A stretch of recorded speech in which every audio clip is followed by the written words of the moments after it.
Kajing penbena jong sarkar jilla Meghalaya ya katayo jing yelek kai sports bat kilan met ha ka jilla kata nadu ka arpu artrik hadu arpu khatlai trek nailar arjar pulai kum shibenta ban rakhi ya ka national sports day kam long tang lingba ka tanat sports and youth affairs namar hakini gi news ngi baladam lala ban sakhi pat ya kawai ka tanat hapo ka jilla bakane shimpentar hemman sim da ka balum lang ya jan baroki office na district bapher ban yelek kai lang hakawai ka jaka Kumsi benta kajing rakhiye ka National Sports Day ka Office jongka Directorate of Fisheries hapo kajing alam jongka Director of Fisheries ka kong IT lingdo maulong kala penlong ya kani kajing rakhiye da ka penlong ya kalempong ya lekai ha ka arpusan tarik unailar arja arpulai ha Meghalaya State Fisheries Research and Training Institute maupun Kumban supentip ya kani kajing rakhiye la penlong kumsi benta ban kan mau ya kasngi kha jong wei rang ya lekai hockey jongkari India umeja Dhyan Chand bala ai namru kum ka National Sports Day ya ka bala jurakhe ha ka arp khandai tarik unailar man lausnam Hakari kasngi bala wan bani shimenta ki kenthop ya ki nong tray kani ka office na ki khat artli ki district haringkat baga jinga don lang ki officer jongki hakate kasngi kanjing panilek kai ka bala phia karpang na ka banta ki shinrang bat kan thai las dang nadu ka por prabaje bin stam bat la pun kot haru ka por arbaje no phai sngi ki lumpo yelek kai ki bala pun long ki kenthop ya ka wakathan ha ka por bin stam ka talk of wall ni ka ya tan talai bat ka shoot penalty la ni ka penalty shoot out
This is the final score. Female category, team 6 is the final, and team 1 is the runners-up.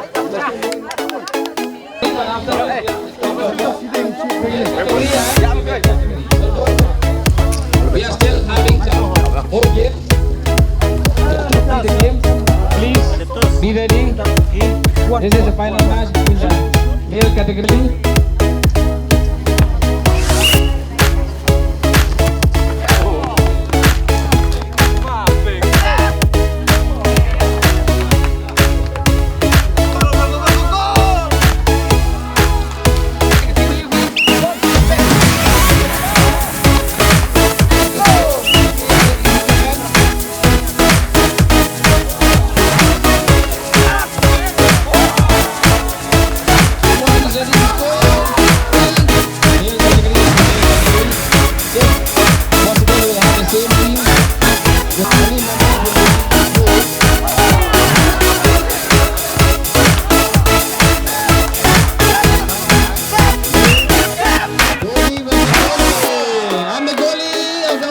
Defended the goal.